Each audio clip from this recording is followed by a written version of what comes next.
Olá pessoal, tudo bem com vocês? Eu me chamo Juliane Cristina, eu curso Letras Português na Universidade Federal e eu estou no 5º período. Eu estarei com vocês, por hora, ministrando a aula de coesão e coerência. Posteriormente, eu estarei em outras aulas também relacionadas à gramática, porque foi a área que eu escolhi trabalhar com vocês. Vamos lá?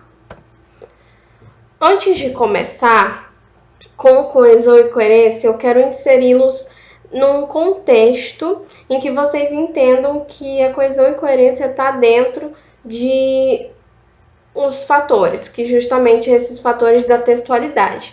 Mas antes de falar de fatores da textualidade, eu quero questioná-los sobre o que é texto.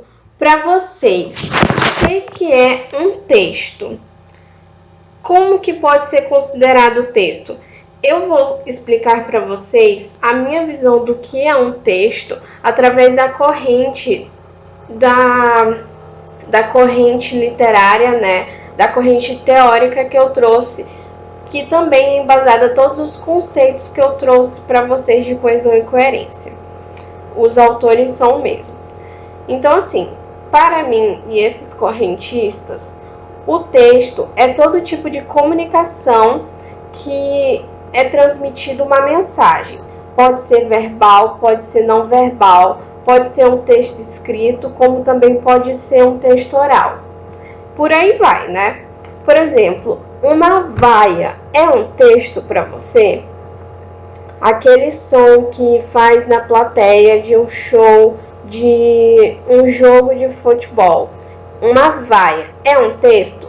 Para mim, um texto é toda uma mensagem que pode ser transmitida. Então, uma vaia é um texto. Se acontece uma vaia, você consegue entender que os espectadores de um show, de um programa de TV, se está sendo vaiado, a mensagem chega que esses espectadores não estão gostando. Então, é sim um texto. Outra forma de enxergar um texto é na placa de pare. A sinalização de trânsito usa vários tipos de texto para que consiga emitir aquela mensagem que tem a intenção. Uma placa de pare, por exemplo, o semáforo também é um texto, porque o vermelho é pare, transmite uma mensagem pare. O amarelo transmite a mensagem de atenção, que às vezes a gente acelera, né? A atenção vai mais rápido. Não façam isso, por favor. E o verde pode ir, pode seguir, ou então tá livre, abriu, o que vocês entenderem. Mas vocês conseguem perceber que há uma mensagem, tem um código por trás disso, que tem todo um contexto? Então, é isso que eu quero inserir em vocês. Mas ok, vamos começar com fatores da textualidade.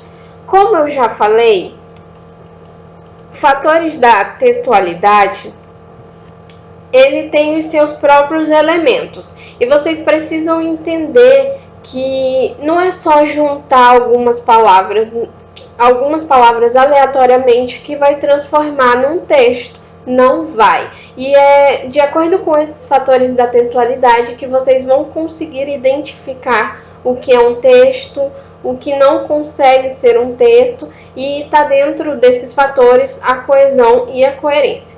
Mas eu vou estar falando um pouco sobre eles para que vocês consigam se introduzir melhor sobre.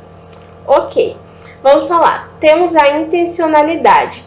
A intencionalidade é o empenho do autor de transmitir essa mensagem que a gente tanto está falando sobre o texto. A aceitabilidade é a expectativa do leitor, é a forma em que o leitor aceita aquela mensagem que o autor está tentando passar.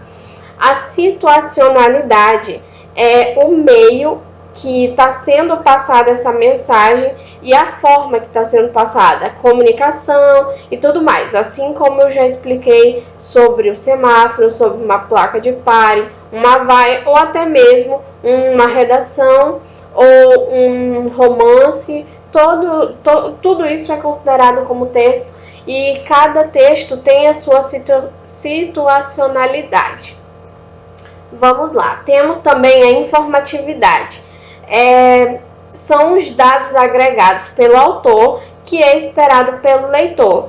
Caminha lado a lado com a aceitabilidade, porque depende do leitor aceitar essa mensagem e, consequentemente, ele vai receber essas informações que o autor está tentando passar com a mensagem. E aí que vem a coesão e a coerência, certo? A coerência é o sentido do texto e a coesão é a conexão entre as partes do texto. A coerência, vamos começar pela coerência, certo? A coerência ela é o fator que possibilita o entendimento da mensagem transmitida do texto. Nela, há relação de sentido entre as partes e esse sentido ocorre, né? Vocês têm que entender que tem essa relação de sentido entre as partes do texto. E ela decorre dessas três partes. Vou tentar usar aqui a caneta. Cadê? Caneta. Aqui, ela decorre dessas três partes. Da parte da unidade semântica, né? Onde a unidade semântica você tem que começar com um tema e terminar com aquele tema. Eu vou trazer bastantes exemplos para vocês, para ficar muito claro. E ainda assim, se não ficar claro, eu vou deixar o meu contato no final. Vocês vão poder tirar dúvidas comigo. Vai ter um monitor também, mas se vocês não conseguirem ter contato, entender, vocês podem sim falar comigo. Fiquem à vontade.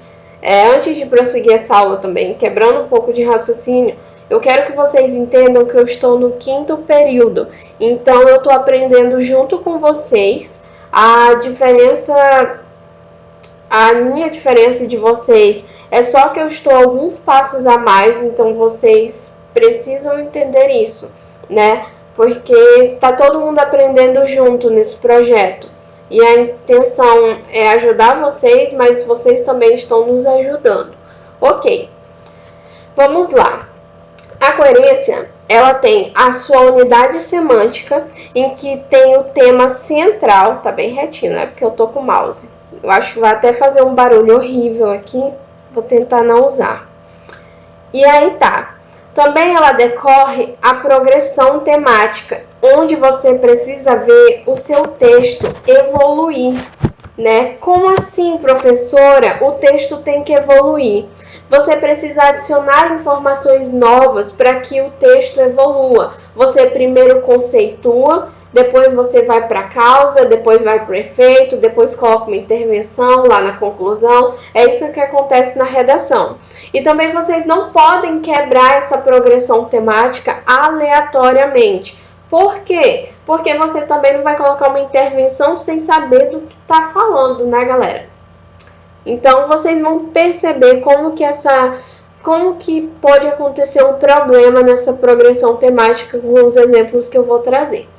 E também tem a unidade, né, tem a relação da não contradição entre as partes. O nome já diz muita coisa, né? Mas ok. Tem essa relação que as ideias elas não podem se contradizer, porque senão você vai cometer uma incoerência dentro do seu texto. Eu estou falando aqui totalmente a nível de redação, mas também vocês vão ver na prática como que o Enem cobra essa coerência dentro de um texto, porque também vocês sabem que tem aqueles textos maçantes que a gente tem que vencer, né? Com muita força, com muita luta, vocês têm que vencer esse texto. Calma, galera, eu também já passei por isso e se eu conseguir, vocês também conseguem. Eu tenho um problema absurdo com déficit de atenção, então eu quero, nessa aula, ensinar vocês como ler um texto, principalmente na parte de coesão, porque você sabendo esses métodos, né, esses fatores, ficam até um pouco mais claro para vocês entenderem. Mas ok, vamos lá. Vamos aos exemplos. Antes de começar nos exemplos, eu quero deixar bem claro, eu quero que vocês entendam que para vocês entenderem de coerência, vocês precisam ter um conhecimento prévio. E vocês também precisam saber o contexto em que está inserida determinada mensagem, porque senão não vai servir de nada para vocês, entende?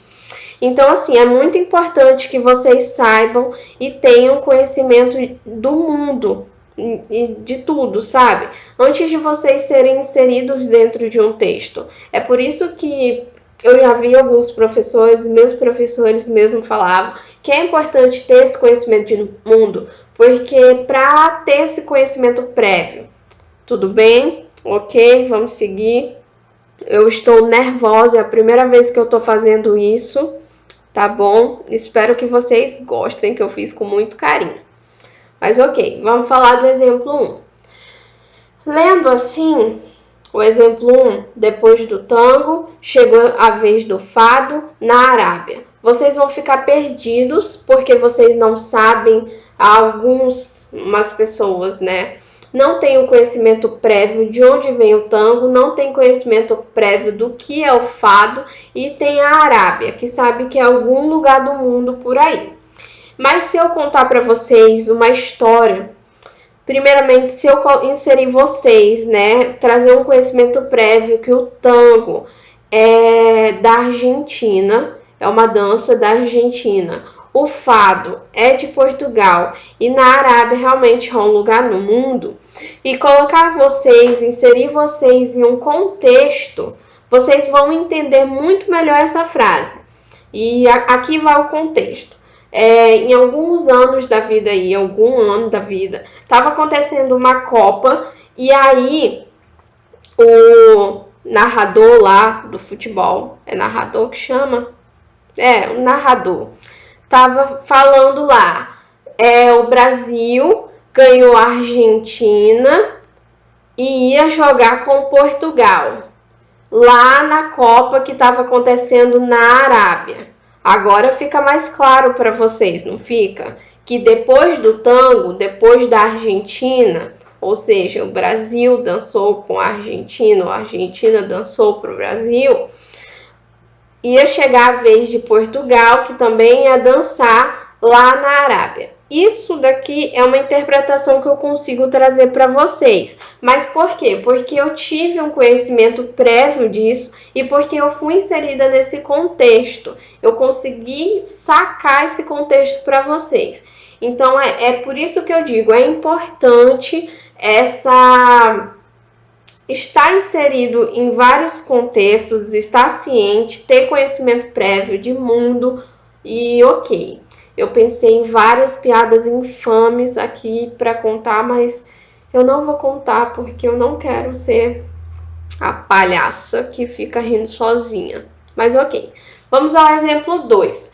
Esse exemplo 2 vai apontar para vocês uma falha na progressão temática. O que vai acontecer? Ele vai falar várias coisas e não vai sair do lugar, vai ficar falando o tempo todo. Eu já deixei destacado para vocês para facilitar.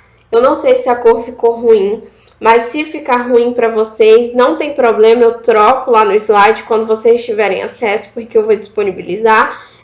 Fica mais fácil para vocês estudarem. Pode falar comigo. Vamos lá. A televisão é muito importante na vida das pessoas. Fornece informações muito importantes de todos os lugares e também diversão. Com a televisão, a vida ficou mais interessante, através dos programas que têm a função de informar e também com programas de entretenimento. A TV é um meio muito especial, tanto para informar quanto para entreter. Vamos lá. A TV é importante, ele falou isso uma vez, ela fornece informações, ok, importante, ok.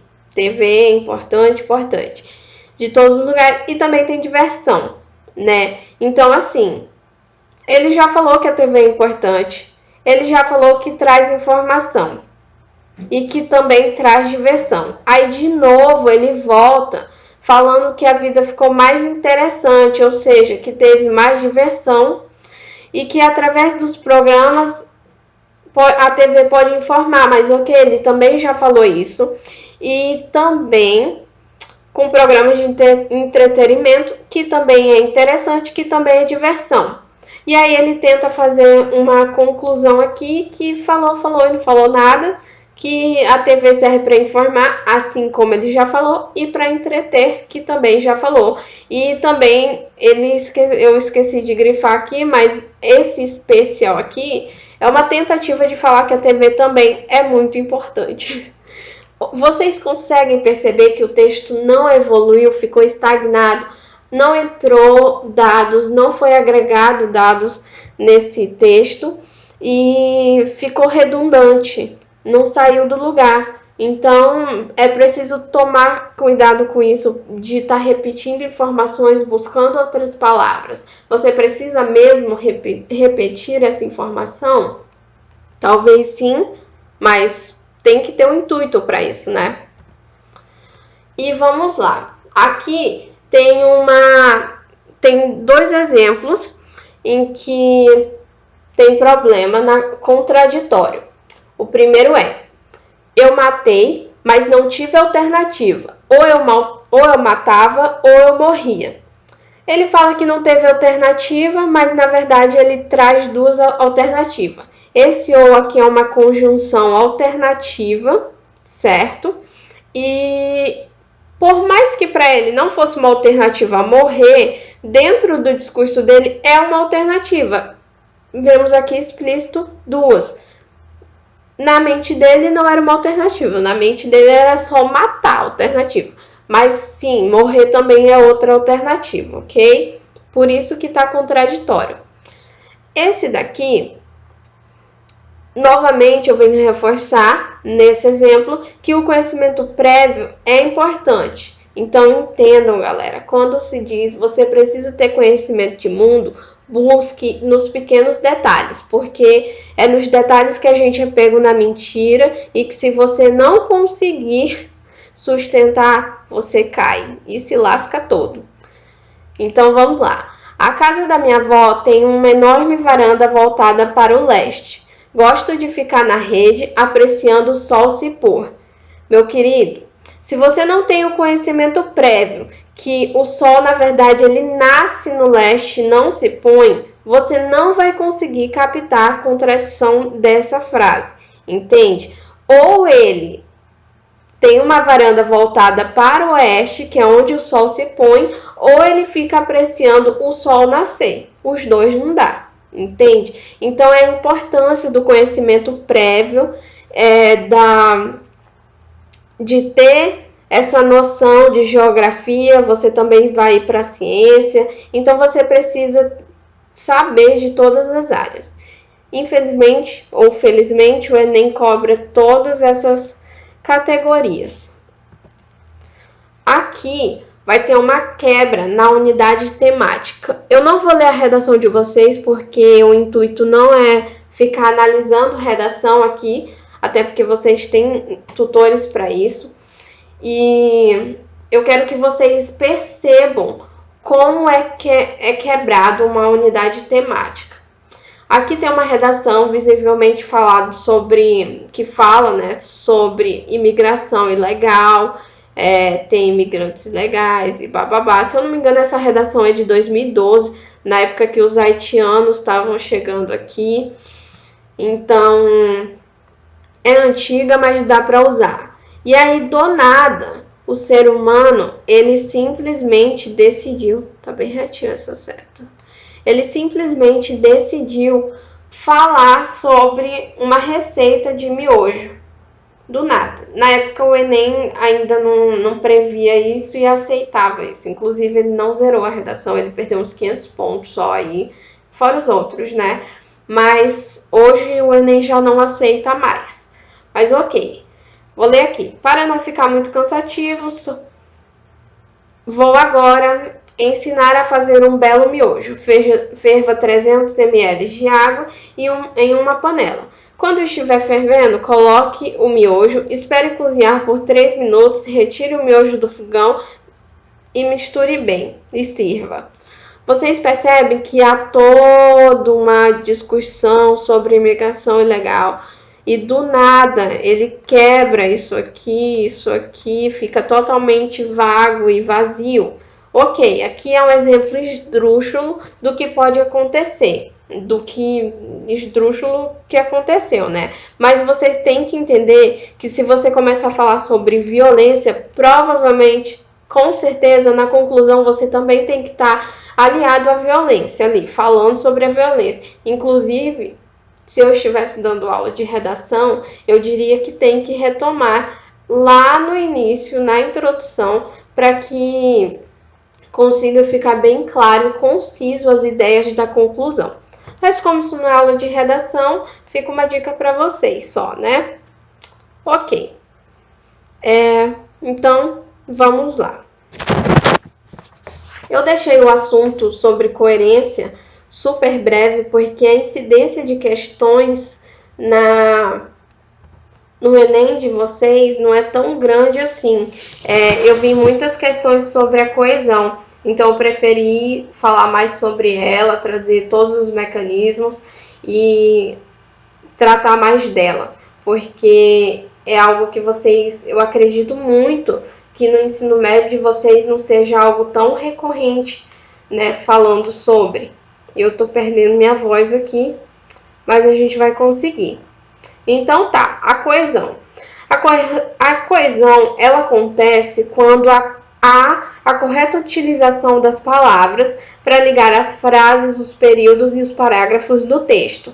A coesão, ela é baseada em mecanismos linguísticos, e eles são a referência, a substituição, a elipse, a conjunção e a coesão lexical. De todos esses daqui, eu não trouxe a conjunção. Por quê? Porque eu acredito muito que vocês trabalham isso no decorrer dos 3 anos do ensino médio. Pelo menos vocês passaram por cima desse assunto. Já os outros, eu acredito que não tenho visto, então eu queria trazer algo que pode ser novo para vocês. A elipse provavelmente vocês viram, mas o que eu vou trazer aqui não é aquilo das figuras de linguagem, ok?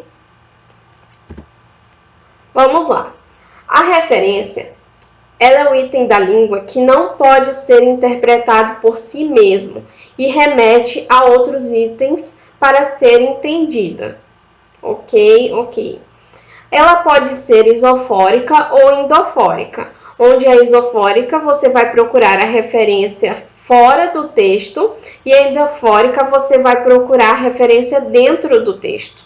No caso da endofórica, tem 2 tipos, a anáfora e a catáfora, que é o que eu vou explicar para vocês agora. Eu trouxe aqui um caminhozinho, né? Que tá aqui a referência. Se a referência for situacional, né? Você vê a situação, o contexto que está inserida, ela é isofórica.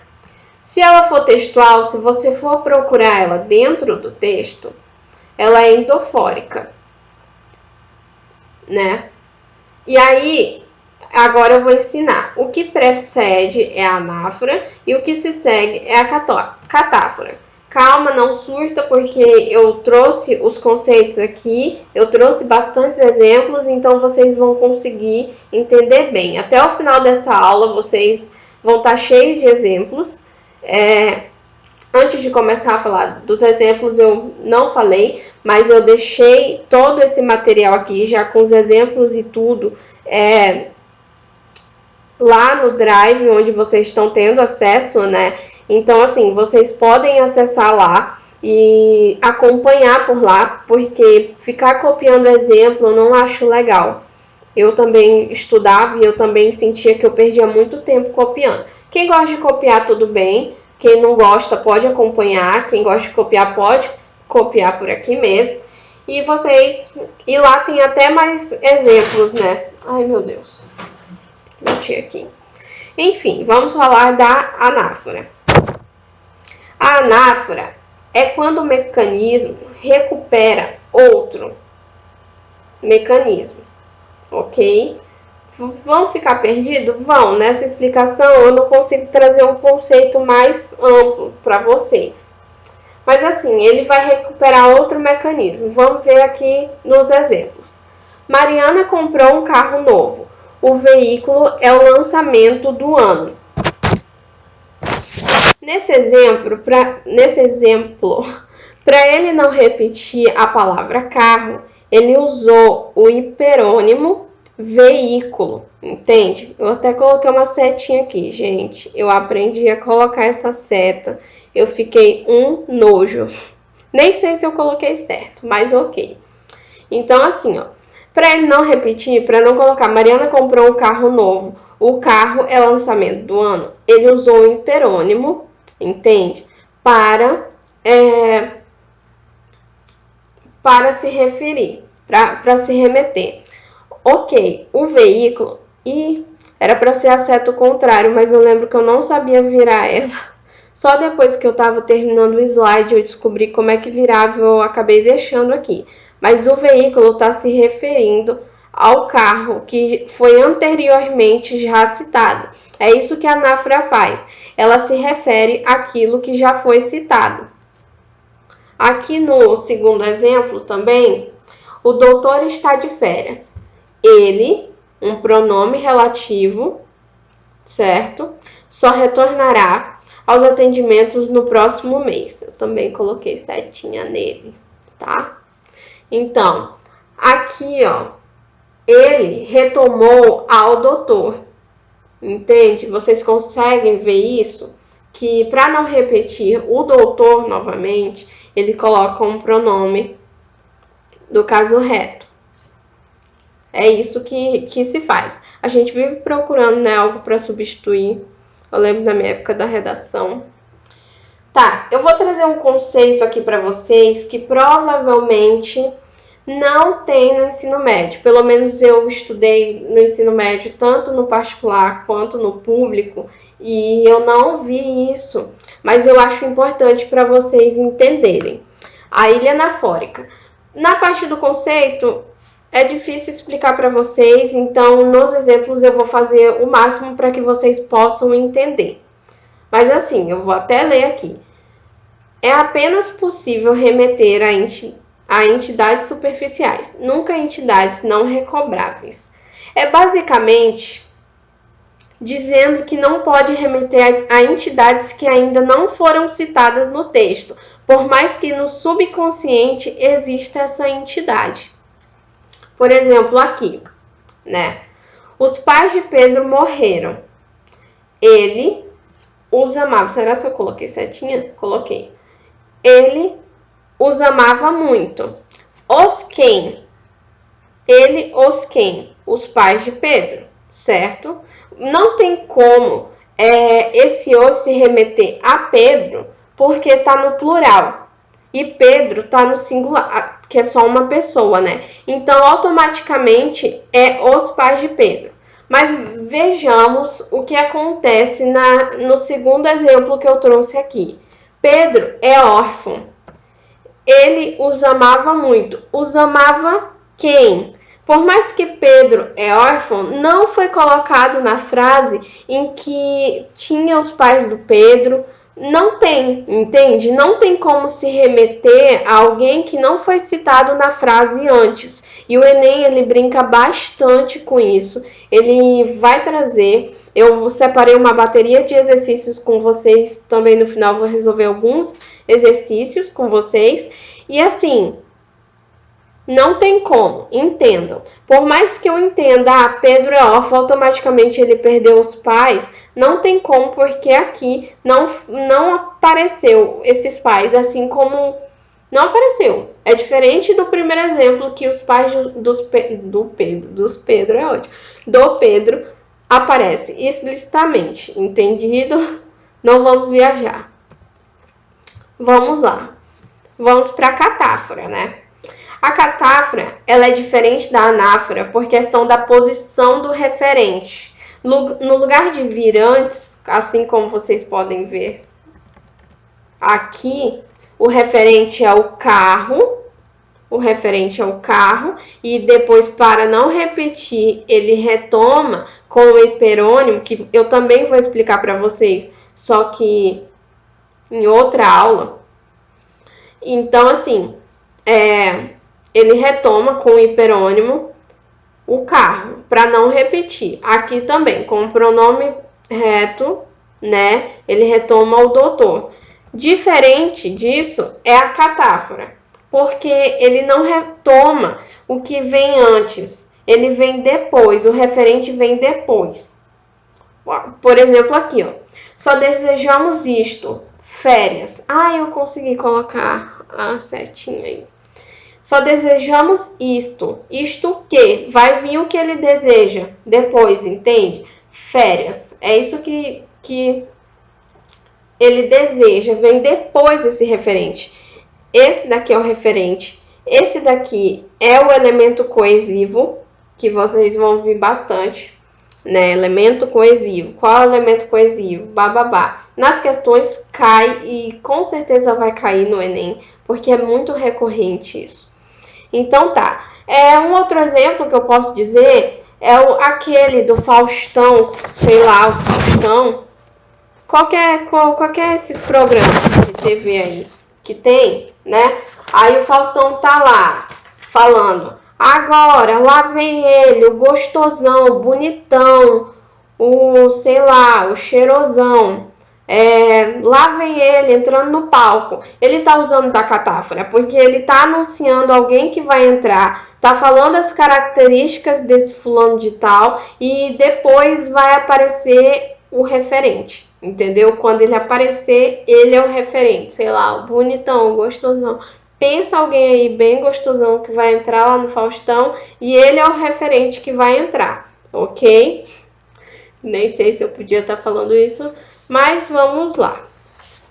Vamos para a referência, né? A gente estava ali numa introdução, anáfora, catáfora, entofórico, sei lá. Temos a referência pessoal, demonstrativa e comparativa, tá? Que vocês vão entender melhor o que é nos exemplos, mas a pessoal ela é feita com pronomes pessoais. A demonstrativa ela é feita por pronomes demonstrativos e advérbios, indicando lugar. E a comparativa ela é feita por via indireta, por meio de identidades similares, entende? Vamos aqui. Você não se arrependerá de ter lido este anúncio. É uma referência. Que anúncio é esse? Eu não grifei aqui, mas temos este. Este quem? Você vai precisar procurar ver este anúncio fora do texto, porque dentro desse texto aqui, dentro dessa fase, você não consegue saber nada. Então, é totalmente fora do texto. Vamos lá. Paulo e José são excelentes advogados. Eles, novamente, pronome pessoal do caso reto, né? Paulo e José, tá se referindo aos dois aqui.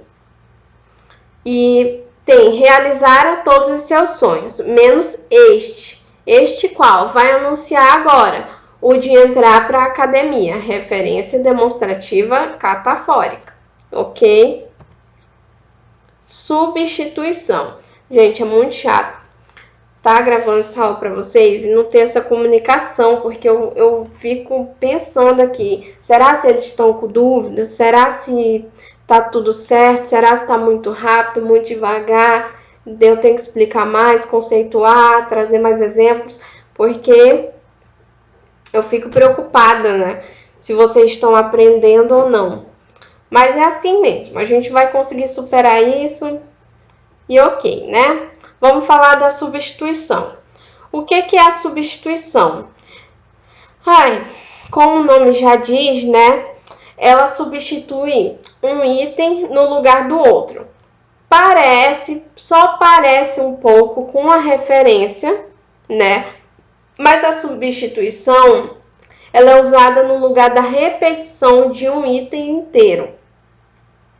Como assim? Pode ser numa oração, pode ser só num canto, entende? Mas como assim, professora? Eu não estou entendendo nada de substituição, referência, não estou entendendo nada. Vamos ver pelos exemplos, quem sabe vocês conseguem entender melhor. Minha prima comprou um carro. Eu também estou querendo um. Meu querido, aqui foi suprimido uma frase inteira. Porque você fala assim, ó. Minha prima comprou um carro. Eu também estou querendo um quê? Um carro. Na verdade, não foi uma frase inteira, não. Foi só um termo que foi carro. Me perdoe. É porque eu estou viajando aqui. É porque lá nos exemplos de vocês no material tem um exemplo também que eu não trouxe para cá. Então, eu tô na mente dele, que também é de carro. E, ok. Aqui ela suprimiu o carro e você consegue entender que ela também está querendo comprar um carro. Mas para não ficar repetitivo, ela suprimiu, ela substituiu só por um, certo? Aqui, ó. Pedro comprou uma camisa vermelha, mas Jorge preferiu uma verde. Novamente, não aparece isso daqui e você sabe que está se referindo a uma camisa. E é esse jogo aqui, ó, de vermelha e verde que traz todo esse sentido. Porque é o seguinte, você sabe que a camisa ela tem cor. E se você não soubesse disso, você não entenderia o que estaria sendo suprimido aqui ou sendo substituído por todo isso aqui, ó. Isso aqui virou camisa verde, mas ele não precisou colocar, entende? Também vai ficar um pouco confuso aqui na parte da elipse, mas vocês vão entender como que é o jogo da elipse posteriormente, tá, gente? Aqui. A elipse, vocês já devem ter estudado, assim como eu já falei, vocês já devem ter estudado sobre isso lá em figuras de linguagem, né? Pois é, mas a elipse também ela é um mecanismo linguístico em que se omite um interlexical por zero, porque não fica nada pairando sobre o A, entende? É diferente da substituição, que fica aqui, ó, camisa verde. Ai, eu fico apontando para a tela, mas é aqui que eu tenho que mexer. Camisa verde fica subentendido aqui, ok? Mas aqui não. Por exemplo, Paulo vai conosco ao leilão? Vai. Acabou. Você não fica assim subentendido para entender. Paulo vai conosco ao leilão. Você pode até falar assim, mas falando só, vai, você também vai entender, entende? Então, assim, omitiu quase a frase toda aqui. E só com essa resposta, né, foi possível entender. É isso. É basicamente isso. Lá em figuras de linguagem, vocês veem muito mais que isso. Tem o zeugma, que é um item que você já foi citado, mas que foi omitido. Tem tudo isso. Então, assim, eu não vou me preocupar com a elipse, porque eu acredito que vocês já conseguiram ver esse conceito, já conseguiram massificar esse conceito em vocês, lá no coraçãozinho de vocês. Então, tô me preocupando com essas outras coisas, tá bom? Agora, a gente vai lá para coesão lexical. Peraí que travou aqui. Ok. Coesão lexical. Ela é obtida por dois meios de mecanismo, que é a reiteração e a colocação. Eu trouxe logo o exemplo da reiteração. Ela se faz pela repetição do mesmo item lexical, ou também ela pode ser feita pelos sinônimos, pelos hiperônimos, que eu já citei para vocês, né? Ou por nomes genéricos. Eu trouxe os exemplos de cada um aqui. Ó, o presidente viajou para o exterior. O presidente levou consigo uma grande comitiva.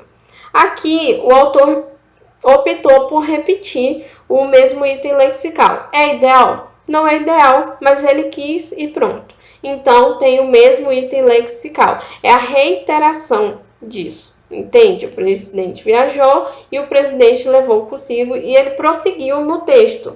Não sei se vocês conseguem ver a progressão temática aqui, que reiterou, levou consigo uma grande comitiva, novos dados.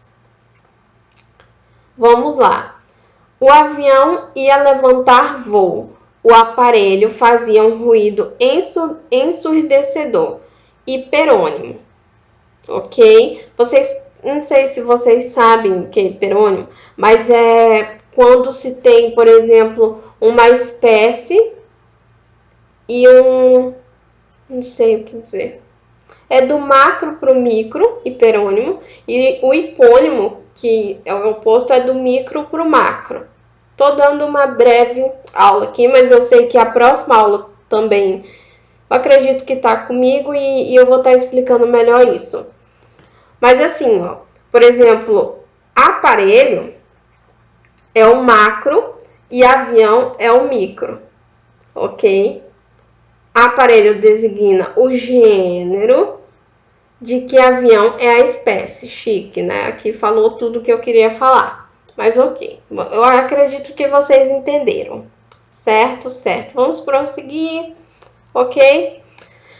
Todos ouviram um rumor de asas. Olharam para o alto e viram a coisa se aproximando. Nome genérico. A coisa, a pessoa, o fato, acontecimento. Você não consegue identificar o que é de fato, entende? É genérico.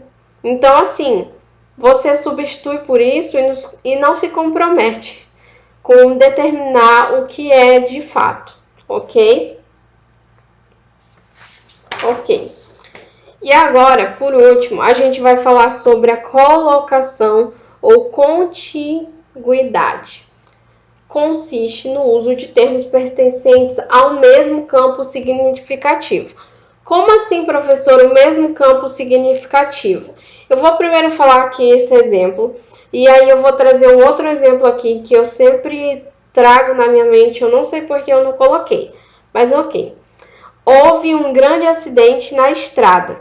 Dezenas de ambulâncias transportaram os feridos para os hospitais da cidade mais próxima. Vocês conseguem perceber aqui o quão é importante vocês terem ciência dos fatores da textualidade?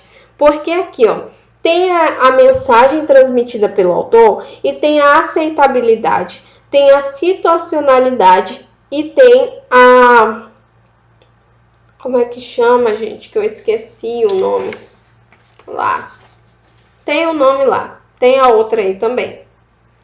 Então, assim, depende do leitor aceitar as informações, entende? Depende do leitor. Por quê? É aquele negócio de agregar dados, mas ok. Porque assim, ó, o autor, ele trouxe todo um contexto aqui. Houve um grande acidente na estrada, colocou o lugar. E a partir do momento em que alguém fala assim, teve um acidente, para mim teve ferido, para mim a ambulância teve que socorrer, para mim o lugar que vai a ambulância e que onde os feridos vão se tratar é no hospital. Então é isso que eu já espero de informação, de dados a serem acrescentados numa história que alguém está me contando, num texto que eu estou lendo. Então vocês conseguem perceber esses fatores. E tem aqui a progressão, porque ele vai adicionando novos dados e sempre tem o pontinho aqui, né? De forma muito coesa, muito coerente que ele trouxe. Eu achei muito rico esse exemplo aqui, inclusive. Houve um grande acidente, ok, na estrada. Dezenas de ambulâncias, o que acontece quando tem um acidente? A gente chama ambulância, certo? E o que a ambulância transporta? Os feridos. E para onde vai os feridos? Os hospitais. Então tem essa colocação. Ele traz tudo isso no mesmo campo significativo, tá tudo conectado, é tudo no mesmo campo. Nada a ver eu falar assim, dezenas de ambulâncias transportaram os feridos para um campo de futebol, por exemplo, porque você vai ficar, foram fazer o que no campo de futebol? Ou então foram, sei lá, não sei, pro barzinho. Poxa. Ai, meu coração tá ferido, eu também queria estar indo para um barzinho, mas ok. Nada a ver esses feridos aqui do texto irem pro barzinho. Tem que ir pro hospital. Não tem hospital, vai levar para onde? Não sei, para algum médico. Tá vendo? Outro campo semântico significativo. O médico atendeu, a enfermeira deu, sei lá, a injeção. Então tá tudo ligado a esses acontecimentos aqui. É a mesma coisa que eu falar assim, o casamento vai ser amanhã. O noivo está muito nervoso. Vocês conseguem perceber a junção? Eu não preciso tentar ligar de toda forma. Eu posso falar essas duas frases. O casamento vai acontecer amanhã. O noivo está muito nervoso. O que eu tiro disso? Tem um casamento. Geralmente, o casamento acontece entre homem e uma mulher. Ou aqui eu posso tirar que tem homem e homem. Tanto faz, né?